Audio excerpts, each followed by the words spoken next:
Hello, good morning to all of you. How are you? I hope you are fine. तो प्रिय student, मैं determinant के revision में आप सभी लोगों को आज के वीडियो में आगे की कुछ क्वेश्चन सॉल्व करवाऊंगा जो एग्जाम की तरफ से बहुत ही इम्पोर्टेंट क्वेश्चन है। तो आप लोग इन क्वेश्चनों को अच्छे से समझने की कोशिश करेंगे। आप जानते हैं कि डिटरमिनेंट का रिवीजन चल रहा है और जिसके कुछ क्वेश्चन हम इसके प्रीवियस वीडियोज में डिस्कस कर चुके हैं। तो आज फिर कुछ महत्वपूर्ण क्वेश्चनों के बारे में डिस्कस करेंगे जो आपके एग्जाम की दृष्टि से बहुत इंपॉर्टेंट क्वेश्चन है। तो आइए देखते हैं आज का पहला क्वेश्चन। आज का पहला क्वेश्चन है, सिद्ध कीजिए। फर्स्ट क्वेश्चन है, सिद्ध कीजिए कि सारणी का है x plus y x y, ये y प्लस जेड है। ठीक, ये है z प्लस एक्स, फिर y जेड है, फिर x plus y z x, ये दिया गया एक्स वाई है, जेड एक्स है, जेड एक्स है, यहाँ पे जेड एक्स है और एक्स वाई है तो वाई जेड है, वाई जेड है और वाई जेड है तो एक्स वाई है। ठीक है, सिद्ध क्या करना है आपको, x plus y plus z पर और दूसरे ब्रैकेट में एक्स माइनस जेड का होल स्क्वायर आपको सिद्ध करना है। तो हम ले लेते हैं सारी के LHS से y plus z x y और z plus x z x और x प्लस वाई वाई और z। हम क्या करेंगे, इसमें प्रतिस्थापन करेंगे, अर्थात इनमें पंक्तियों तथा स्तंभों में कुछ परिवर्तन करेंगे। तो हम परिवर्तन देखिए क्या कर रहे हैं कि यहाँ पर हम परिवर्तन क्या करें, अगर जोड़ देते हैं x, सभी को एक साथ जोड़ दें अगर, तो हमें क्या मिल जाएगा, यहाँ पर अगर x plus y plus z x plus y plus z, हाँ ठीक है। यहाँ पर हम क्या करते हैं, R1 में हम जोड़ देते हैं R1 plus R2 plus R3 हम जोड़ देते हैं और जोड़ने के बाद क्या परिवर्तन आएगा, ये सब जुड़ेंगे तो 2y 2x 2z अर्थात 2 कॉमन हो जाएगा, x plus y plus z परिवर्तन किसमें होगा, R1 में। जब इसमें जोड़ेंगे तो x plus y plus z और यहाँ पर भी x plus y plus z होगा, बाकी z प्लस x और x plus y z y x z, ये होगा। अब देखते हैं कि R1 से हमारे पास एक कॉमन है, तो हम लिखेंगे R1 से x plus y plus z उभय निष्ठ लेने पर,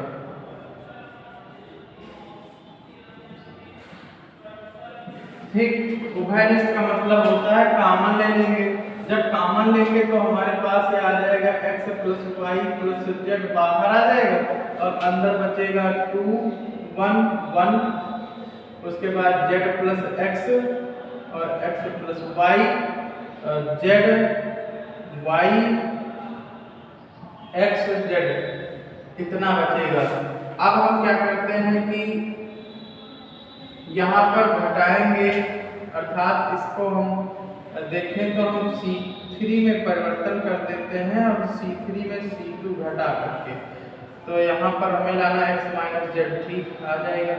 C3 में परिवर्तन करते हैं, C3 से C2 घटा करके और उसके बाद C2 में भी परिवर्तन कर देते हैं, C2 में C1 से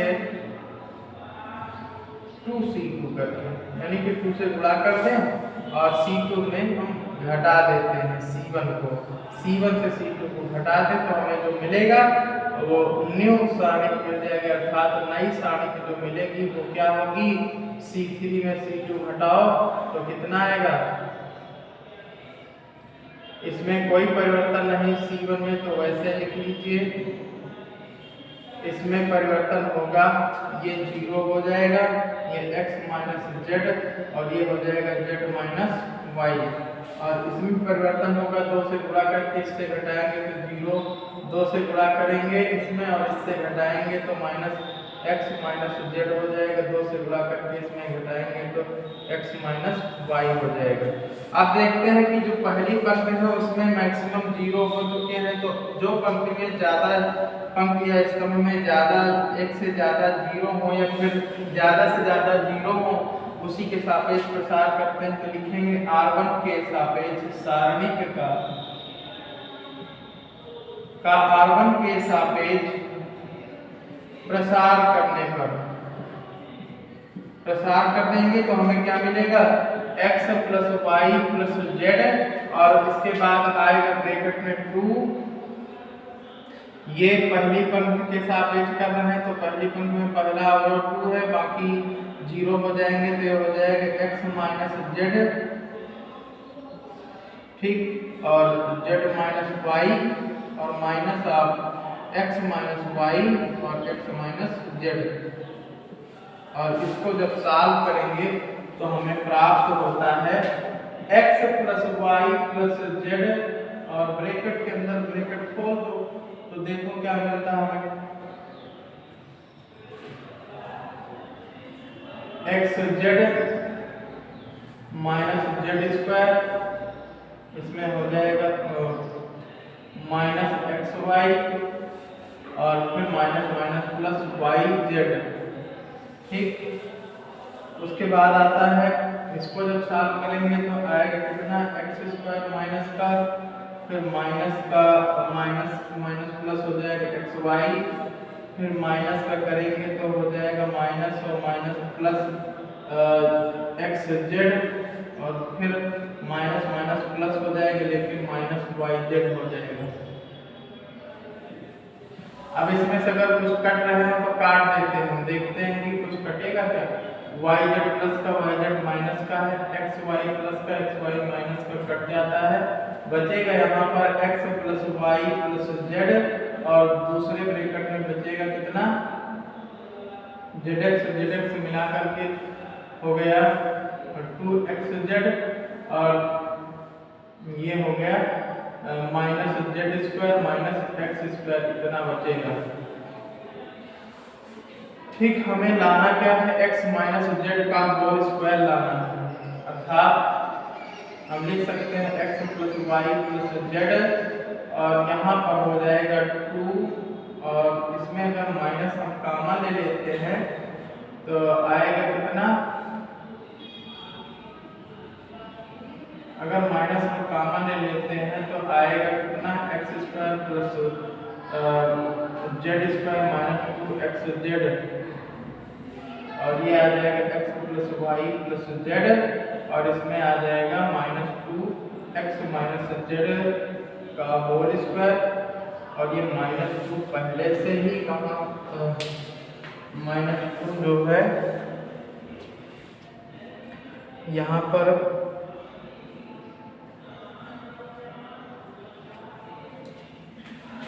-2 यहाँ पर मिस्टेक करता है, अर्थात हम कह सकते हैं कि x माइनस जेड का होल स्क्वायर इंटू -2 और -2 यहाँ पर चाहते तो हम बाहर ले सकते थे, बाहर ले लेते तो बाहर ही रहता तो वही हो जाएगा, अर्थात यहाँ पे कहीं ना कहीं देखते हैं तो कहाँ गड़बड़ हो रही है।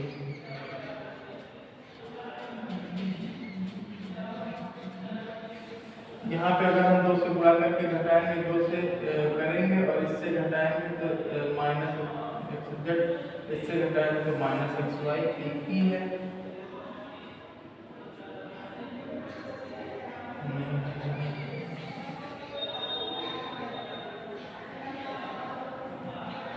चलिए इसमें हो सकता है कि कहीं कहीं मिस्टेक हुई हो या तो यहाँ 2 लगा लेंगे, बाकी इसमें देखते हैं कि कहीं गलत तो नहीं है, फिलहाल कोई स्टेप गलत तो हमने नहीं किया है, आप भी एक बार चेक कर लेंगे।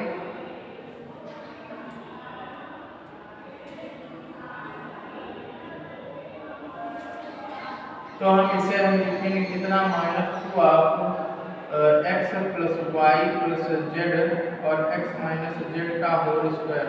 इस प्रकार से हम इसे प्रूफ कर लेते हैं। -2 का मिस्टेक इसमें दिखा रहा है, तो आप इसको एक बार आप भी चेक करेंगे, कहीं ना कहीं प्लस माइनस में गलत हो गया हो तो हो सकता है। बाकी मेरे हिसाब से लगभग सही ही हमने किया है।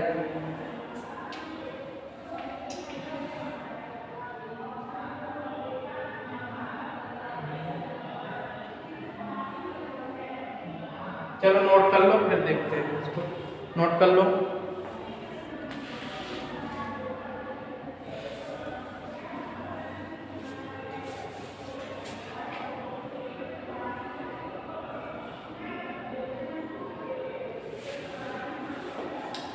अगला क्वेश्चन देखें। देखिए, इस तरीके के जो क्वेश्चन होते हैं साड़ी का प्रसाद डायरेक्ट करने पर भी आ जाएंगे, लेकिन वो थोड़ा कॉम्प्लिकेटेड हो जाएंगे। इसलिए जहाँ तक हो सके उसको किसी पंक्ति या फिर किसी स्तंभ के अधिकतम अवयवों को शून्य करने का प्रयास करें। सबसे पहला काम होता है 1 1 1 बनाने का प्रयास करें। उसके बाद 1 1 1 बनने के बाद आप उसके अधिकतम अवयवों को शून्य करने का प्रयास करें, और जब शून्य हो जाए तब प्रसार करें, तो आपको आसानी से वो क्वेश्चन प्रूफ हो जाएगा। अन्यथा आप कहीं न कहीं जटिलता में फंस जाएंगे, जिससे कि आपको समय भी बर्बाद होगा और गलती भी हो जाएगी। तो इस तरीके से आप जहाँ तक हो सके को किसी भी साड़ी को सिद्ध करना हो तो जैसा सिद्ध करना उसके हिसाब से आप साड़ी के पंक्तियों या स्तंभों में जोड़े या घटाएंगे। ठीक, तो अगला क्वेश्चन इसी क्रम में हम ले लेते हैं, जो कि बहुत ही इम्पोर्टेंट क्वेश्चन है और कई बार पूछा भी गया है। जो दूसरा क्वेश्चन आता है आज का, दिया गया है a plus b plus c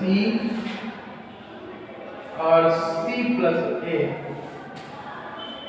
BC CA AB, BC CA AB, ये बिल्कुल एज इट इज क्वेश्चन ही है। तो सिद्ध करना है आपको इसमें अलग ABC minus a cube minus b cube minus c cube, ये सिद्ध करना है। तो सबसे पहले हम क्या करते हैं, इसको सबसे पहले हम LHS ले लेते हैं, और LHS में जो लिखा हुआ है a plus b, b plus c और c प्लस a, और b c c a b, ये हम ले लेते हैं। और उसके बाद जब इसको हम सिद्ध करेंगे तो सबसे पहले हम देखते हैं कि इसमें जो आता है ABC आता है, अर्थात इसमें से ABC नहीं आता है। तो हम क्या करें, इसमें भी हम अगर जोड़ें तो ABC तो ABC R1 करके जोड़ देते हैं तो वैसे ही आ जाएगा इसमें भी। तो इसमें भी C1 में हम कुछ जोड़ देते हैं, C1 में C1 plus C2 plus C3 करके जोड़ देते हैं। ठीक, C1 में C1 plus C3, C1 plus C3, ठीक तो है।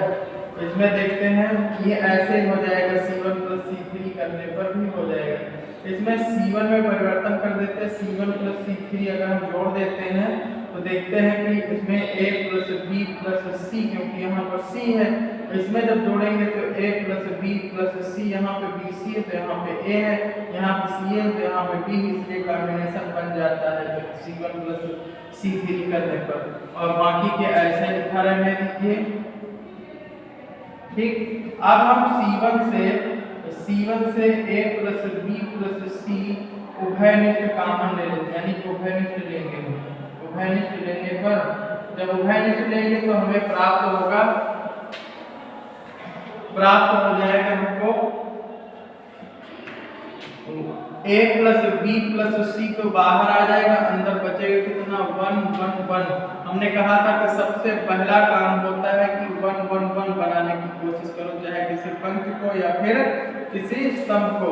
जैसे देखिए एक पंक्ति C1 में 1 1 1 बन गया, हम क्या करेंगे, इसमें से अधिकतम अवयवों को 0 करेंगे, अर्थात R2 में परिवर्तन करेंगे करेंगे तो R2 से R1 घटा देंगे, और R3 में भी परिवर्तन करेंगे तो R3 से R1 घटा देंगे। ठीक, हम घटा देंगे तो हमें क्या मिलेगा, a plus b plus c तो बाहर है ही है, यहाँ पर 1 b और c तो वैसे रहेगा क्योंकि R1 में हम कोई परिवर्तन नहीं कर रहे हैं, R2 में परिवर्तन कर रहे हैं तो 0 हो जाएगा, और c माइनस b हो जाएगा, और a माइनस c हो जाएगा। यहाँ पर R3 में भी R1 घटाएंगे तो हो जाएगा a माइनस b और b माइनस c हो जाएगा। ठीक, इस प्रकार से हमें मिल जाता है। अब क्या करेंगे, हमारे पास जो C1 है, C1 में अधिकतम अवयव 0 हो गए हैं, तो उसी के सापेक्ष हम प्रसार लिखेंगे सारणिक का C1 के सापेक्ष प्रसार करने का। C1 के सापेक्ष जब हम प्रसार करेंगे तो हमें मिलेगा a plus b plus c, और ब्रैकेट के अंदर क्या बचेगा, C1 के सापेक्ष तो पहला अवयव होगा बाकी 0 हो जाएंगे 1, और 1 के सापेक्ष क्या हो जाएगा, c माइनस b एक ब्रैकेट में, और दूसरे में हो जाएगा b माइनस c, फिर माइनस करेंगे a माइनस b एक ब्रैकेट में, और दूसरे में हो जाएगा a माइनस c, और ये हो जाता है। ठीक, अब हम क्या करेंगे, a plus b plus c करेंगे, और उसके बाद इनका जब गुणा करेंगे तो माइनस अगर हम कॉमन ले लेते हैं तो b माइनस c का होल स्क्वायर आ जाएगा, क्योंकि दोनों b माइनस c का रूट है, और प्लस माइनस होगा a माइनस c का मतलब अगर गुणा करेंगे तो a square minus minus plus ab, उसके बाद आता है माइनस माइनस प्लस ab, ठीक, उसके बाद माइनस माइनस प्लस ca, और माइनस माइनस प्लस माइनस हो जाएगा bc, ठीक, माइनस bc, इतना हो गया। गुणा करने पर तो a plus b plus c एक ब्रैकेट में, और यहाँ पे b square minus c square plus 2bc हो जाएगा क्योंकि माइनस बाहर लगा है, और माइनस a स्क्वायर, और ये हो गया प्लस ab प्लस ca और माइनस bc। अब यहाँ पे a plus b plus c हो गया, और यहाँ पे देखते हैं तो minus a square minus b square minus c square, और ये हो जाएगा प्लस ab प्लस bc, ये bc घट जाएगा तो bc प्लस ca। अगर हम माइनस कॉमन ले लेते हैं बाहर तो आएगा कितना, एक ब्रैकेट में a plus b plus c आ जाता है, और दूसरे ब्रैकेट में आ जाएगा a square plus b square plus c square minus ab minus bc minus ca। ठीक, और ये फार्मूला होता है, परंतु हम जानते हैं कि a cube plus b cube plus c cube minus 3abc बराबर होता है, सूत्र है a plus b plus c एक ब्रैकेट में, दूसरे में a square plus b square plus c square minus ab minus bc minus ca, ये सूत्र होता है। अर्थात इसकी जगह में हम क्या रख देंगे, इसकी जगह में हम रख देंगे minus a cube plus b cube plus c cube और माइनस 3abc।